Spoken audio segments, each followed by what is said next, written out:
Good morning, everybody, and I welcome you all to the webinar. Good morning. On Farm Bills 2020 Policy and Perspectives with a special focus on Telangana agriculture.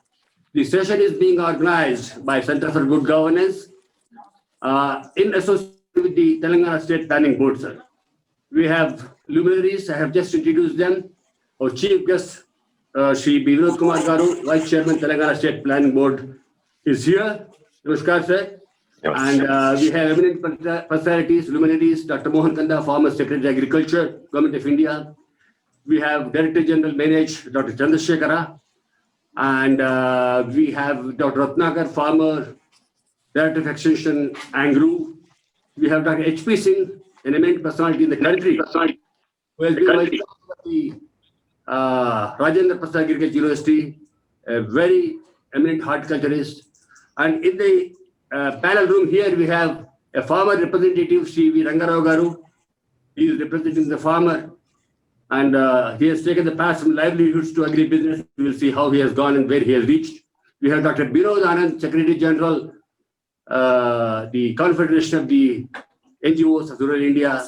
We have Dr. Jalpat Rao, former Registrar, Angru, now the PJTSA.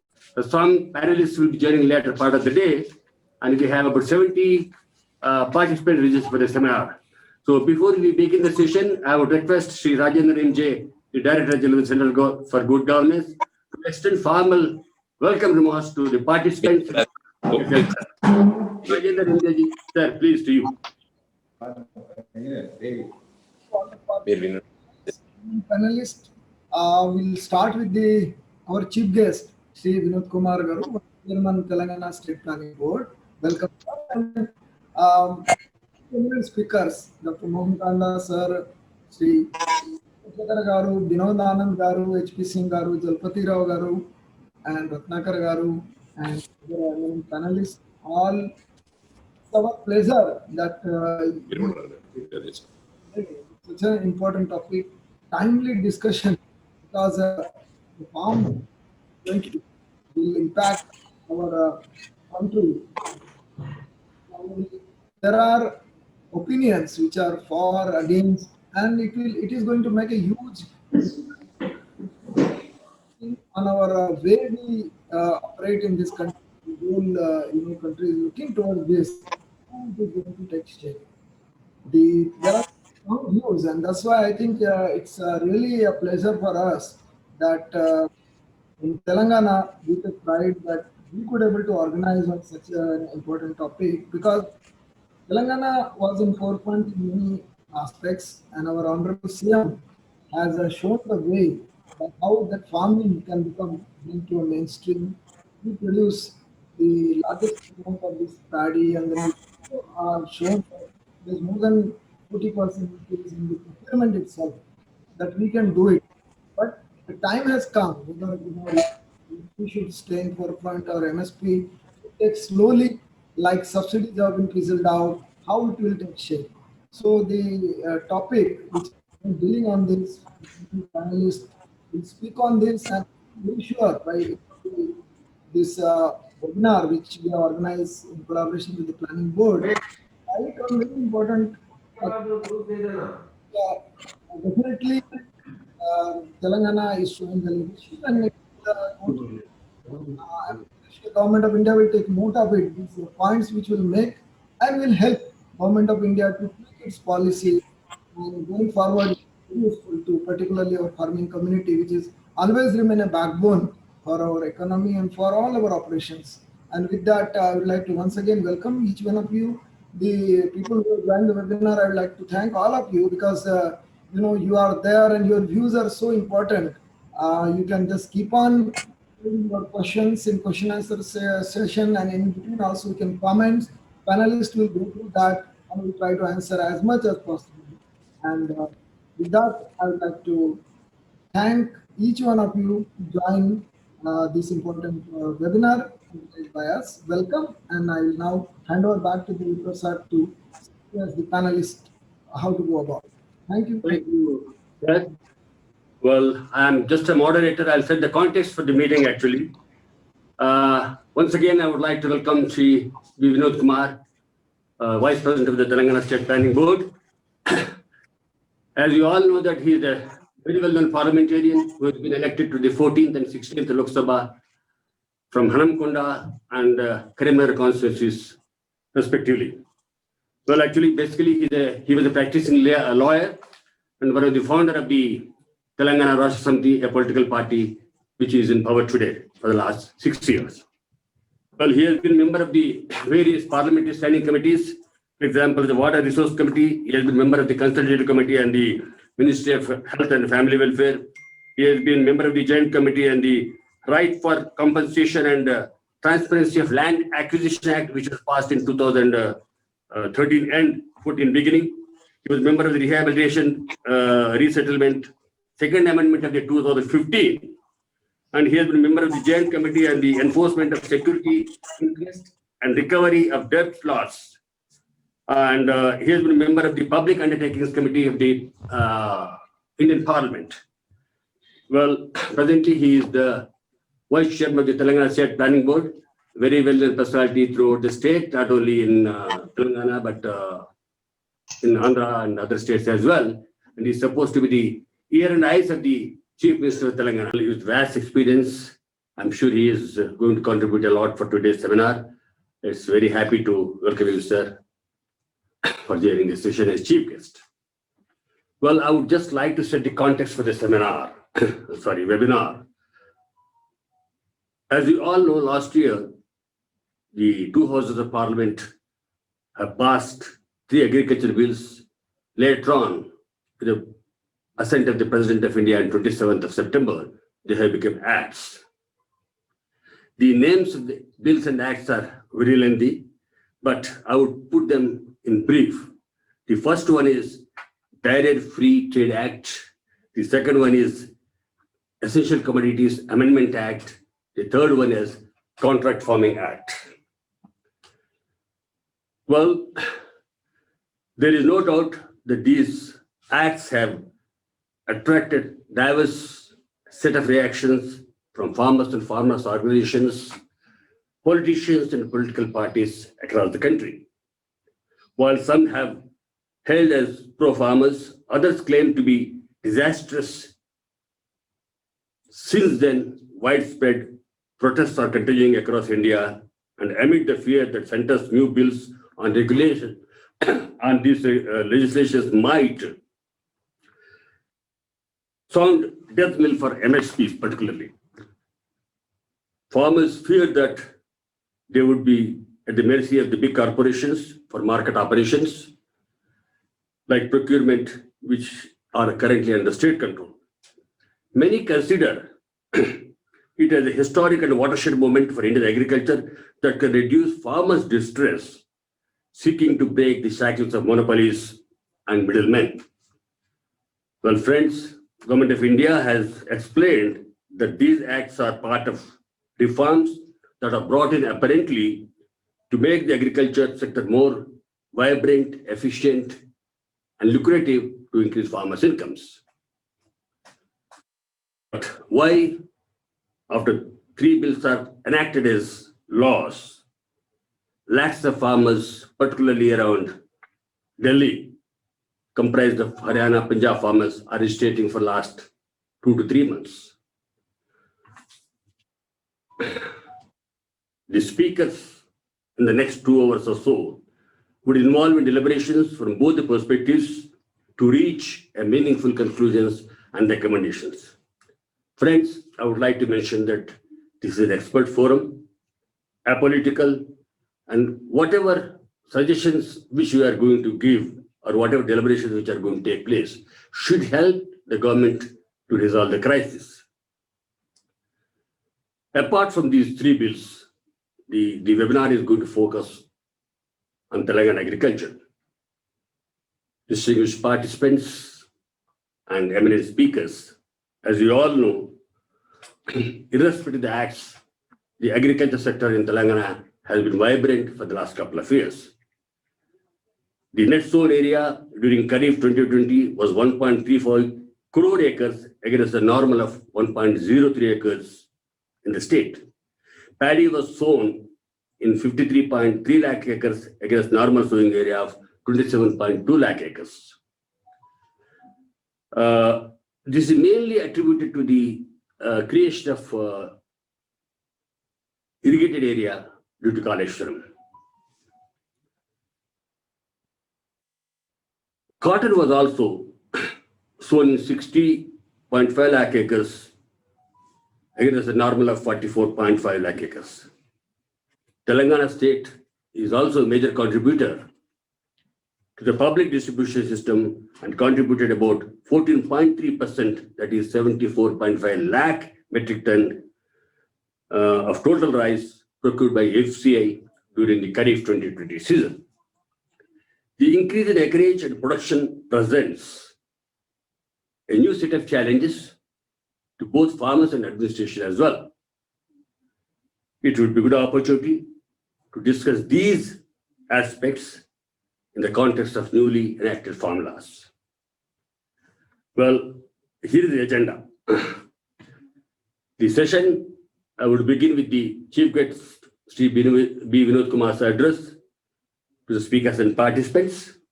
And next, we have speakers from across the country, nearly about 10 to 12 people who would give different perspectives. And then at the end, for half an hour or so, we would allot for the question and answers for the participants. Now, may I request Vinod Kumarji to give his chief guest address. Thank you, sir. Please, now it's over to you, Shri Vinod Kumarji. Okay. Shri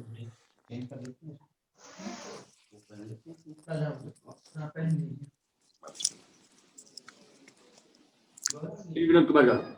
Yeah. Good morning, one and all. At the outset, let me congratulate Professor Devi Prasad Juvadi for conducting this webinar on a very important topic, that is Farm Bills 2020, Policy and Perspectives Focus on Telangana Agriculture. And the other panelists are Sri Rajendra Nimji, who is the Director General of CGG, former, and Dr. Mohan Kandagaru, who was a former Secretary, Agriculture, Government of India, and is well known to the people of both the Telugu states, and he was Chief Secretary, as all of us know. He is well versed with cooperative movement, more particularly with agriculture. And the other panelist, Mr. Surendranath, who is a senior IAS officer retired, and Mr. Chandrasekhar, very recently. Is it not audible? Is audible, Is it sir? audible? Yeah. Very recently, I had discussed with Mr. Chandrasekhara, who is Director General of Manage, and Mr. Binod Anand, HP Singh, K. Pratap Reddy Garu, and Dr. L. Jalapati Rao Garu, who is well known more particularly to the farmers of the North Telangana districts, Warangal and Karimnagar. I know him for the last 2-3 decades. He is well versed with the problems of the common man, particularly the agriculturists. In fact, he enthused the farming community during late 90s when there were a series of suicides in North Telangana, particularly in Warangal, where I was practicing then. I know him very much. And Mr. Dayanand, who is Director of Economics and Statistics, and Sri Devi, and other panelists, more particularly Mr. Raj Reddy, who is my close friend, who is my college mate during my intermediate at Warangal. And he too is well versed with all the problems. Now and then I discuss with him when I get some doubt on agriculture. Of course, along with Ms. Jalapati Rao Garu also. So the topic which we are discussing, Farm Bills 2020, Policy and Perspectives, and focus on Telangana agriculture in particular. So I think the panelists who are here, there is nothing new for me to introduce or tell something on the new form bills. Of course, they are not bills now; they are enacted as a law. They are now initially they got it done through ordinance. Later, they were introduced in both the houses of the parliament, and as all of us know, they were passed without much discussion in both the houses of the parliament, unfortunately. Mr. Devi Prasad Garu, just now, while introducing me, he mentioned about me participating in different standing committees. As a parliamentarian, I know the relevance of these standing committees, thanks to late Sri P.V. Narasimha Rao Garu, who introduced the concept of standing committees in parliament. The standing committees in the parliament are, in fact, only for the purpose of discussion, debate among few parliamentarians. Of course, they represent different political parties. I was a member in different standing committees when I was elected twice from Hanamkonda and Karimnagar.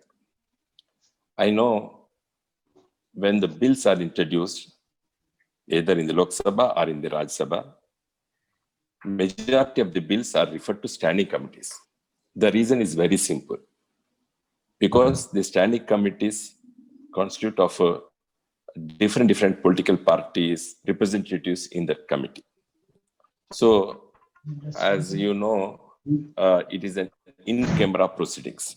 When the bills are referred to these standing committees, the bills are they are discussed threadbare.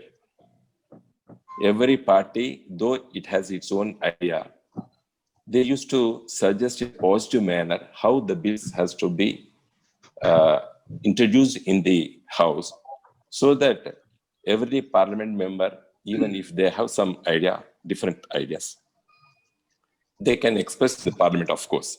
But as a representative of that political party, that member who is in the standing committee, he used to bring all the facts which they differ or they support. So in that manner, majority of the bills were discussed, debated, and they used to pass either in the Lok Sabha or Rajya Sabha without much noise. When these bills are introduced in Rajya Sabha and Lok Sabha, as every one of us know, they were not discussed and debated at all.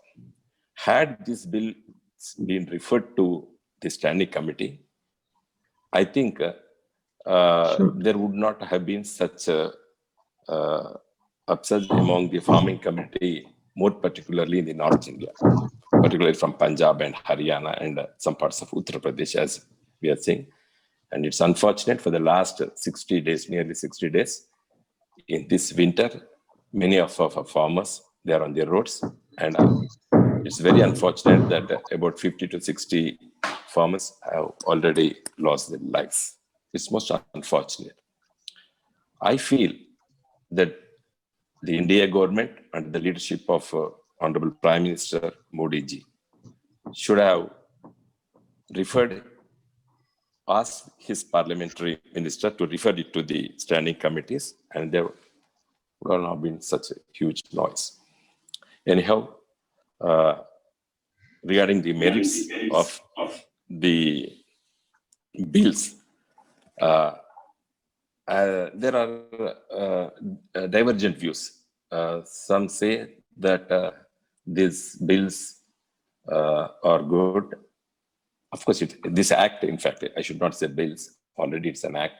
So these acts, the number one, the Farmers Produce Trade and Commerce Promotion and Facilitation Act 2020. The other, Farmers Empowerment and Protection Agreement on Price Assurance and Farm Services Act 2020. The third one is just an amendment to the Essential Commodities Act. It's an old act. So with regard to these two acts, that is Farmers Produce Trade and Commerce Act and Farmers Empowerment and Protection Agreement and Price Assurance and Farm Services Act. Some say that these two acts are necessary because after the economic reforms of 1991 under the leadership of late P.V. Narasimha Rao, nothing had been done to the agricultural sector. So that reforms, those economic reforms, they were confined to only commerce other than agriculture. That is a view taken by few who are supporting both these acts. They say that agriculture was not taken into consideration during P.V. Narasimha Rao's regime, and the economic reforms which he had introduced in those days, they did not touch the subject agriculture. So there is a need of some reforms in agricultural sector. So that's how they brought these two bills, of course, amending the Essential Commodities Act also. So their view is that there is dire need of economic agricultural reforms, as was done earlier in the economic reforms of P.V. Narasimha Rao, under the leadership of P.V. Narasimha Rao. But who are opposing these three or two acts, they say that agriculture is going in the hands of the corporate sector. That is the other view. And the farming community, more particularly the farmers who are marginal farmers, they may not get their due. I mean to say, the business will be in hands of corporate sector, and the minimum support price, which is being now in go by the, of course, it's an executive order, but they say that the assurance of MSP will not be continued. So the farmers will be put to loss, and these farmers are the marginal farmers. And they, of course, as all of us know, that now in India, majority of the farming community are marginal farmers who own less than 5 hectares. Or in Telangana, it is much less. It's only 2.5 hectares. 89% of the farming community are own less than 2 acres. So in this context, those who are now seriously opposing these acts, their feeling is that the farmers will be at the mercy of the corporate sector. So I would like to know from the panelists who are well-versed, who are administrators, they should enlighten us, because as vice chairman of the planning board, yes, I do have some ideas personally and on behalf of my party also. So while concluding this webinar, I will express my views. And before me expressing my personal views and also the view of my government, I think it is better for me to hear the panelists who are good administrators, and many of you are now senior citizens and you are retired, and you know, I think you can speak frankly, and I would like to hear all of you. Thank you.